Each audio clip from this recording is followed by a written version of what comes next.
Hi guys, so in this video I'd like to talk about eating out whilst dieting, or going out for a meal with friends or family whilst you're dieting or trying to maintain your weight or lose your weight. Um, there's two kind of main processes to go through. You're either going to track your calories or you're not, or you're in a position where you can't, either because the meal's spontaneous, so you're out for the day and you just randomly decide to go for a meal, enjoying the day, you decide to eat out whilst you're with friends or family. But if you are in a position where you can plan for the meal and you know the restaurant you're going to, you can kind of bank the calories. So for instance, earlier in the week, you know you're going out for the meal, you can either save those calories by reducing it on a daily basis, so taking 200 calories off each day in the lead up to that meal, so you're not really sacrificing too many calories in one day.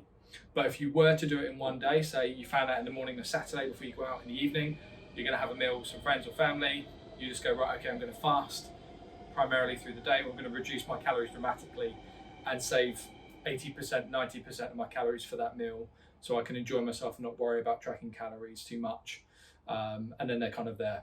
But whereas if you do go to a restaurant where you do have the nutritional information available to you to track the actual calories, you can also then plan ahead by inputting those calories into MyFitnessPal, for instance. A good example being Nando's have quite an extensive macronutrient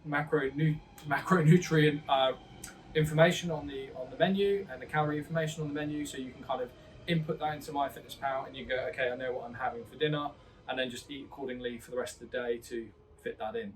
So that's one of the main ways to do it, either tracking the actual calories at the restaurant or banking the calories for that meal. Now, if you're then in a position where you're going to a restaurant where the nutritional information is not available to you and it's a bit spare of the moment, or you just don't want to track your calories and worry about it, some really simple methods to go with are: go low carbohydrate, skip the starter, skip the dessert. If you're going to have a dessert, opt for a coffee.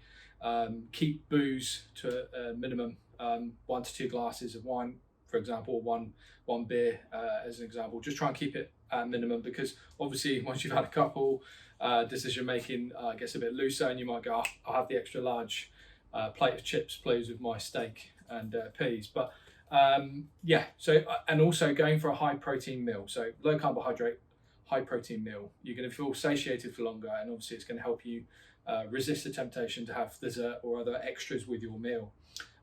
You can also go for sauce on the side. You don't have to have the sauce on the meal, so you can ask for the sauce on the side. You can ask the waiter or waitress if you can edit the meal accordingly. So if there's something you want to reduce in that meal, you can ask them.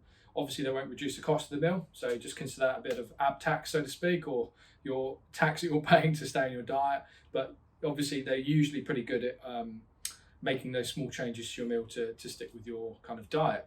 And just quickly touching back on the protein as well, guys. So if you are going to have a meat-based protein meal, perhaps consider going for a leaner cut of meat, or even some white fish or chicken, for instance, which could obviously reduce the fat content of the meal, which obviously has a dramatic impact on the total calories, because obviously 1 gram of fat is 9 calories. So if you can reduce the fat content of that meal, you're going to reduce your total calorie consumption. So that's obviously going to make a big difference too.